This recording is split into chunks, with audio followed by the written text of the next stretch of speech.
الله يا الله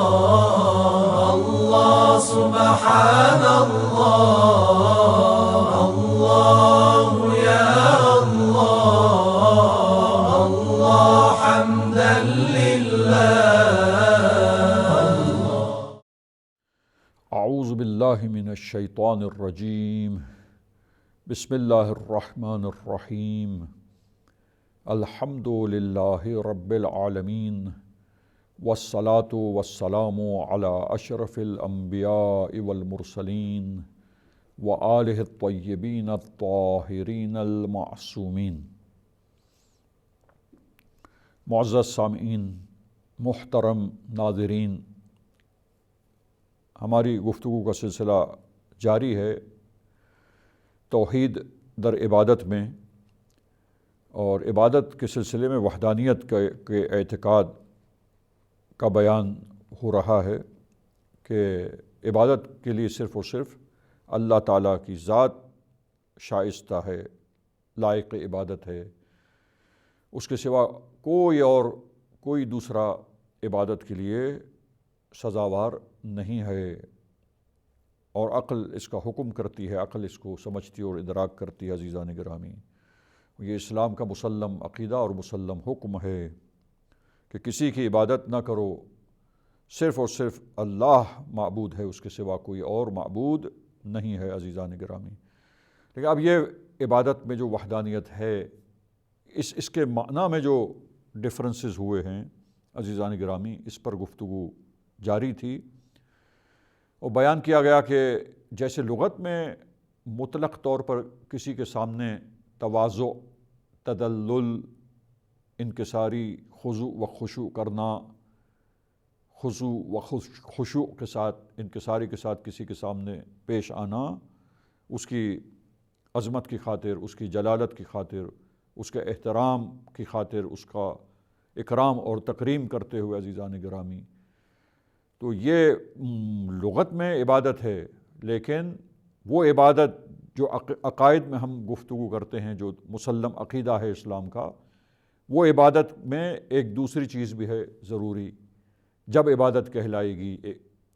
یعنی یہ انکساری اس وقت عبادت کہلائے گی کسی کے سامنے جب انکساری کر رہا ہے انسان، احترام کر رہا ہے، اکرام کر رہا ہے، اور ساتھ ساتھ عزیزان گرامی جس کے سامنے احترام سے پیش آ رہا ہے، جس کا احترام کر رہا ہے، جس کے سامنے تواضع کر رہا ہے، اس کے معبود ہونے کا معتقد ہو، تو یہ عبادت ہے. بس اس کے معبود ہونے کے عقیدے کے ساتھ ساتھ اس کو معبود سمجھتے ہوئے یہ کام کرنا، تذلل اور تواضع، یہ عبادت کہلاتا ہے اصطلاح میں. عزیزان گرامی، اور اس کے لیے قرآن کی آیتیں ہم نے کہا کہ گواہ ہیں اور اس بات کی جانب رہنمائی کرتی ہیں. ہم نے گزشتہ پروگرام میں معزز سامعین کی خدمت میں سورہ مبارک اسراء کی ورس نمبر 24 کی قراءت کی اور اس کا معنی بیان کیا، جس آیت میں اللہ تعالیٰ نے والدین کے سامنے تواضع کرنے اور تذلل سے پیش آنے کا اور ان کے احترام کا حکم دیا. اور آج اسی تسلسل میں ہم اپنی گفتگو کو مزید آگے بڑھاتے ہیں، اور ایک دو نمونے اور ایک دو مثالیں اور قرآن مجید سے اپنے سامعین کی خدمت میں پیش کرتے ہیں اور بیان کرتے ہیں. عزیزان گرامی،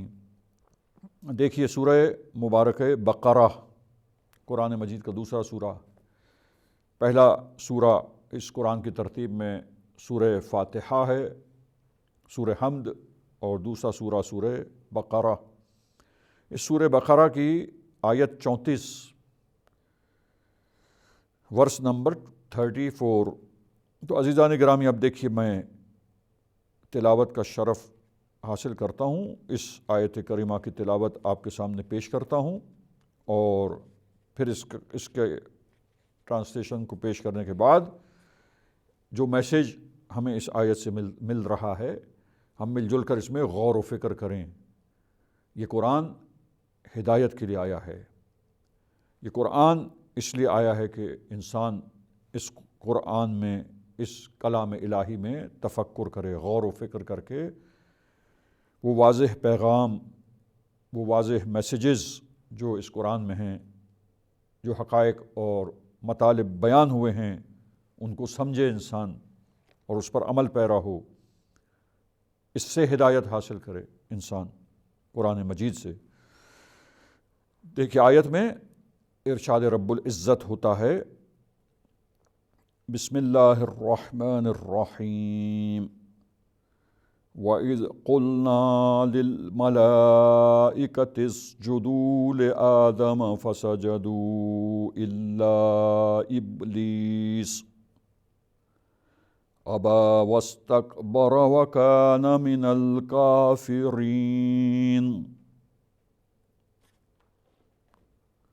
جب ہم نے ملائکہ سے کہا، پروردگار عالم کا ارشاد ہے، اللہ عکاسی کر رہا ہے اس وقت کی اس وقت کی منظر کشی کر رہا ہے جب اللہ تعالیٰ نے آدم کو خلق فرمایا اور ملائکہ کو حکم دیا۔ ارشاد ہوتا ہے کہ ہم نے ملائکہ سے کہا جب آدم کو بنایا، اسجدوا لآدم، قرآن مجید ہے، ورس نمبر 24 سورہ مبارکہ بقرہ۔ تمام مسلمانوں کی ہماری ذمہ داری ہے، تمام اہل اسلام، اہل ایمان کا فریضہ ہے کہ وہ قرآن مجید کو دیکھے اور قرآن مجید کی نصیحتوں کو اور ہدایتوں کو جو قرآن نے پیش کی ہے اس کو سمجھیں، اور اس کو سمجھنے کے بعد، اس سے ہدایت لینے کے بعد، اسی ہدایت کے مطابق انسان عقیدہ بھی رکھے اور عمل پیرا بھی ہو۔ سمجھنے کے بعد ان حقائق کے مطابق اس کا عمل مسلمان کا اور تمام اہل اسلام کا ہونا چاہیے۔ اللہ کہتا ہے کہ ہم نے جب آدم کو بنایا تو لہٰذا اس وقت پروردگار عالم فرماتا ہے کہ ہم نے کہا ملائکہ سے آدم کو سجدہ کرو، اسجدوا لآدم، دیکھیے آدم کو سجدہ کرو، آدم کے سامنے سجدے میں گر جاؤ۔ فسجدوا الا ابلیس، تو تمام ملائکہ نے سجدہ کیا سوائے ابلیس کے۔ ابا، اس نے انکار کر دیا سجدہ کرنے سے، نافرمانی کی پروردگار عالم کی، واستکبر، اور تکبر کیا، اللہ کے حکم کو جھٹلا دیا، فرما برداری نہیں کی۔ مخلوق خدا ہے، جانتا ہے کہ اللہ تعالیٰ میرا خالق ہے، میرا مالک، میرا پروردگار ہے۔ جب اللہ تعالیٰ نے حکم دیا کہ آدم کے سامنے سجدہ کرو تو ملائکہ سب کے سب سجدے میں گر گئے آدم کے سامنے،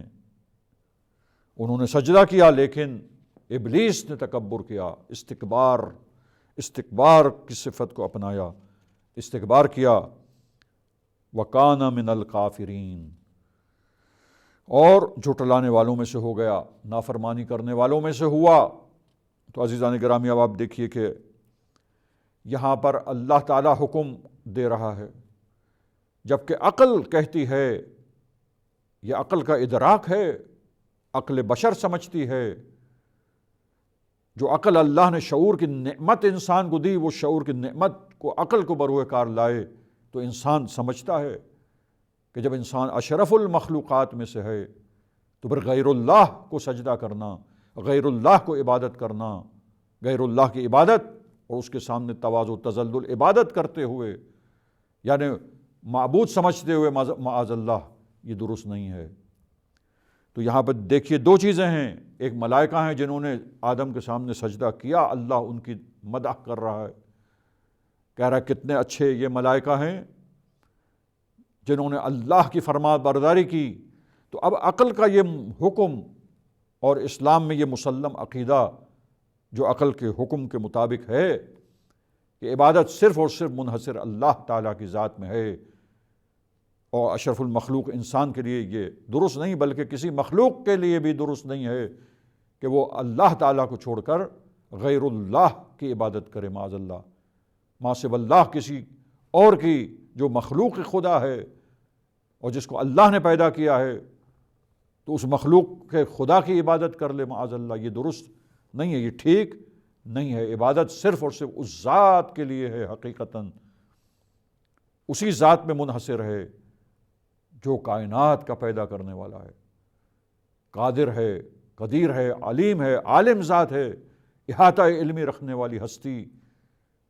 جو ہر شے پر قدرت رکھنے والی ذات ہے، ہم سب مملوک، وہ ہمارا مالک ہے حقیقی۔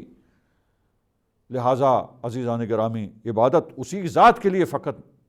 مختص ہے، مخصوص ہے، منحصر ہے اس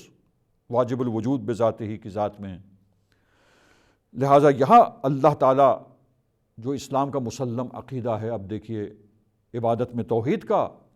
اور عقل اس کو سمجھتی ہے اور ادراک کرتی ہے، اور یہی مسلم عقیدہ اسلامی ہے، تمام مسلمانوں کا عقیدہ ہے۔ تو یہ آیت کہہ رہی ہے کہ اللہ تعالیٰ نے ملائکہ کو حکم دیا کہ تم آدم کو سجدہ کرو، آدم کے سامنے سجدے میں گر جاؤ۔ تو عزیزان گرامی، کیا اللہ تعالیٰ معاذ اللہ کیا ایسا حکم کر سکتا ہے کہ تم اللہ کو چھوڑ کر کسی اور کی عبادت کر لو، جبکہ عقل انسان کی اس کو سمجھتی ہے کہ یہ چیز درست نہیں ہے، ٹھیک نہیں ہے۔ اور اسلام کا مسلم عقیدہ جو ثابت ہے قرآن کی آیتوں سے بھی، کثرت سے قرآن کی آیتیں جو وحدانیت کو بیان کرتی ہیں، توحید کو پیش کرتی ہیں، عزیزان گرامی، وہاں پر واضح اور روشن پیغام ہے کہ عبادت سوائے خداوند متعال کے کسی کی جائز نہیں ہے، کسی کی عبادت نہیں کر سکتا انسان۔ لہٰذا یہ عبادت میں شرک یہ بہت بڑا گناہ ہے۔ تو پھر اللہ تعالیٰ جو عالم کو سجدہ کرنے کا حکم دے رہا ہے، کیا شرک کا معاذ اللہ یہ حکم دے رہا ہے خداوند متعال؟ یہ قرآن کی آیت ہے۔ اللہ تعالیٰ نے حکم دیا ہے کہ اپنا رخ عبادت میں سجدہ کرتے وقت، عبادت کرتے وقت بیت اللہ کی طرف کر دو۔ بیت اللہ اللہ کا گھر ہے، خانہ کعبہ، یہ ہم مسلمانوں کا، تمام اہل اسلام کا قبلہ ہے۔ اس قبلے کی طرف رخ کرو، دنیا کے جس کونے میں ہو تم، دنیا کے جس گوشہ و کنار میں تم زندگی گزار رہے ہو، جی رہے ہو، رہ رہے ہو، جب وقت نماز آ جائے، عبادت کا وقت ہو جائے، تو قبلہ رخ ہو کر کھڑے ہو جاؤ۔ اگر قبلہ رخ ہو کر نماز نہ پڑھی جائے تو نماز صحیح نہیں ہے عزیزان گرامی، نماز باطل ہے وہ جو قبلے کی طرف رخ کر کے نہ پڑھیں۔ قبلے ہی کی طرف رخ کر کے نماز پڑھو، عبادت کرو، اور قبلے ہی کی طرف سجدہ کرو۔ تو یہ سجدہ کرنے کا جو حکم ہے، کیا معاذ اللہ یہ اینٹ اور یہ دیوار، کیا اللہ کو چھوڑ کر اللہ حکم کر رہا ہے کہ ان اینٹوں کا اور ان دیواروں کو سجدہ کرو اور ان کی عبادت کرو؟ نہیں عزیزان گرامی، پتہ چلا کہ یہ ایک محترم مقام ہے، باعظمت مقام ہے، اس کی بڑی اہمیت ہے۔ اللہ نے اس کی اہمیت کو، اس کے احترام کو، اس کے مقام کو واضح کرنے کے لیے اس کو قبلہ قرار دے دیا مسلمانوں کا، اور اس محترم اور مکرم جگہ کو، تاکہ اس کا احترام مسلمانوں کے پیش نظر ہو جب وہ اس کی طرف رخ کریں اور نماز پڑھیں۔ تو کیا اب یہ اس کی طرف رخ کر کے جو ہم سجدہ کر رہے ہیں اور تواضع کے ساتھ اس کعبے کے گھر کے سامنے ہم کھڑے ہوتے ہیں، دنیا میں جہاں بھی ہوں اس کی طرف رخ کرتے ہیں، تو کیا معاذ اللہ اس در و دیوار کو اور اس اینٹوں کو، ان اینٹوں کو، کیا ان کا سجدہ ہے؟ کیا ان کی عبادت ہے؟ نہیں عزیزان گرامی، یہ تو روشن ہے مسئلہ کہ یہ فقط اکرام ہے، تکریم ہے، وہ ہمارا قبلہ ہے، اس کی عظمت ہمارے پیش نظر ہے، اور اللہ نے حکم دیا ہے کہ اس کا احترام تمہارے ذہن میں ہونا چاہیے، اس کا اکرام، اس کی تکریم، اس مقام کی عظمت تمہارے پیش نظر ہو، اور اس کی طرف رخ کرو، اور سجدہ اللہ کا ہے، لہٰذا تکریم اور احترام کعبے کا ہے، سجدہ اور عبادت اللہ تعالیٰ کی ہے۔ تو عزیزان گرامی، یہ روشن ہوا مطلب کہ پس یہاں بھی آدم کو گویا قبلہ جس طرح محترم ہے اس کی طرف سجدہ کرو، لیکن سجدہ اور عبادت صرف اللہ کے لیے ہے، اسی کے ساتھ مخصوص ہے۔ کسی اور کو سجدہ کرنا، کسی اور کے لیے عبادت کرنا، کسی کے سامنے کسی کو الہ سمجھنا، چاہے وہ دیوار ہو، بت ہو، عزیزان گرامی، کوئی انسان ہو، آتش ہو، جو بھی ہو، ما سوی اللہ، جو بھی چیز ہو، کوئی شے ہو عزیزان گرامی، اس کو الہ اور رب سمجھ کے اگر انسان اس کے سامنے تواضع، تذلل، خضوع و خشوع کرے تو یہ الہ سمجھتے ہوئے ایسا کرنا یہ عبادت ہو جائے گی، اور یہ عبادت غیر اللہ کی، اللہ کے سوا کسی اور کی جائز نہیں ہے، ٹھیک نہیں ہے۔ یہ توحید در عبادت کے عقیدے کے برخلاف ہے اور شرک ہو جائے گا عبادت میں، گویا عبادت میں اللہ کے ساتھ دوسرے کو شریک ٹھہرا دیا معاذ اللہ انسان نے۔ لہٰذا آپ نے غور کیا عزیزان گرامی، روشن ہوا یہ مطلب، واضح ہو گئی یہ بات قرآن کی آیتوں سے کہ جب تک کسی کے الہ ہونے کے قصد اور ارادے کے بغیر، عقیدے کے بغیر اگر کسی کا احترام کرتے ہوئے کسی کے سامنے خضوع و خشوع کرے تو وہ عبادت نہیں ہے، اصطلاحاً عبادت نہیں کہلاتی ہے۔ پس آدم کے احترام کی خاطر وہ مکرم ہیں، اللہ کے نمائندے بنیں گے روئے زمین پر، وہ پہلے پیغمبر ہوں گے، ان کی نسل سے بشریت کا سلسلہ آگے بڑھے گا، وہ ان کی ہدایت کریں گے، اللہ نے ان کے ذریعے بشر کی ہدایت کا اہتمام کیا ہے، لہٰذا وہ جو اللہ کا نمائندہ اور نبی ہے، لہٰذا اس کے اکرام کی خاطر، اس کے احترام کی خاطر اس کے سامنے سجدے میں گر جاؤ۔ سجدہ آدم کا نہیں ہے، سجدہ اللہ تعالیٰ کا ہے۔ حقیقتاً تواضع اور تذلل جو ہے، احترام جو ہے، اگر ہے تو وہ اللہ کے حکم سے ہے کہ آدم کا احترام کرو، آدم کے سامنے تواضع کرو، یعنی ان کو گویا قبلہ بنا کر ان کے سامنے سجدے میں سر کو جھکاؤ۔ عبادت آدم کے لیے نہیں ہے، کیوں؟ اس لیے کہ آدم کو الہ کا نہیں مانا، ملائکہ نے الہ اور ان کو معبود مان کر اور رب مان کر سجدہ نہیں کیا، بلکہ رب اور الہ صرف اللہ کو مانتے ہیں ملائکہ، اور اللہ نے آدم کے احترام کے لیے حکم دیا، اس حکم کو بجا لا رہے ہیں، لہٰذا وہ فرما بردار ہیں، اطاعت کرنے والے ہیں، ان کا یہ عمل مستحسن ہے، نہ فقط یہ کہ شرک نہیں ہے، یہ عمل ان کا پسندیدہ اور مستحسن عمل ہے، چونکہ اطاعت پروردگار ہے، حکم خدا کی فرما برداری ہے عزیزان گرامی۔ لہٰذا یہ مسئلہ روشن ہوا کہ یہ دوسری مثال ہم نے قرآن مجید سے پیش کی، اور انشاءاللہ سلسلے گفتگو کو ہم یہاں سے جب آگے بڑھائیں گے تو ایک دو نمونے مثالیں اور بھی قرآن مجید سے ہم آپ سامعین کی خدمت میں انشاءاللہ پیش کریں گے، تاکہ یہ مسئلہ جو عالم اسلام میں ایک بہت اہم مسئلہ ہے، اور ایک گروہ جو شبہے کا شکار ہو گیا، اور اس شبہے کی خاطر اور اس اشتباہ کی خاطر اور غلط فہمی کی خاطر انہوں نے عبادت کے معنی ایک انداز سے کر دیے، اور مطلق طور پر کسی کے احترام کی خاطر اس کے سامنے اگر مسلمان تواضع کریں، احترام کریں، اس کے سامنے انکساری سے پیش آئیں تو کہتے ہیں کہ یہ شرک ہے۔ اسے شرک نہیں کہتے عزیزان گرامی، کیونکہ اگر معبود ہونے کا عقیدہ نہیں ہے اس کے جس کے سامنے ہم تذلل کر رہے ہیں تو پھر یہ عبادت نہیں ہے، بلکہ احترام ہے اس ہستی کا، اور تواضع و انکساری ہے، جیسے والدین کے سامنے تواضع اللہ کے حکم سے ہے، حضرت آدم کے سامنے تواضع ملائکہ کا اور احترام کی خاطر ان کو قبلہ بنا کر اللہ کا سجدہ کرنا، یہ کیا ہے؟ ان کا آدم کا احترام، حضرت آدم علیہ السلام کا احترام ہے۔ یہ مسئلہ ہمارے لیے کلیئر ہو جاتا ہے، واضح ہو جاتا ہے۔ ہم یہیں پر اپنی بات کو اختتام پر پہنچاتے ہیں آج پروگرام میں، سلسلے گفتگو یہیں سے انشاءاللہ جاری رہے گا، آگے بڑھے گا۔ وصلی اللہ علی محمد واہل بیتہ الطاہرین۔ اغفر لنا ذنوبنا وارفع البلايا، اغفر لنا ذنوبنا وارفع البلايا۔